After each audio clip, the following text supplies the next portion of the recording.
apprend qu'au Canada, c'est 85% des antibiotiques vendus qui sont donnés aux animaux d'élevage comme un facteur favorisant la croissance. C'est énorme! En Europe, c'est 0% ce chiffre-là.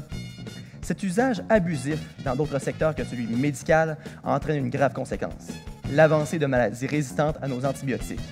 Il faut donc trouver des alternatives dans l'élevage du bétail aux antibiotiques.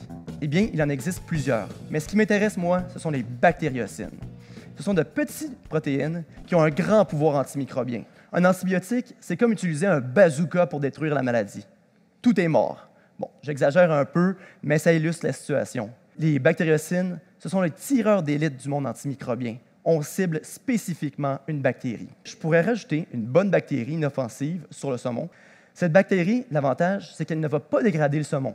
Ce n'est pas son mets préféré. Mais elle va quand même survivre et produire sa bactériocine qui va totalement détruire Listeria.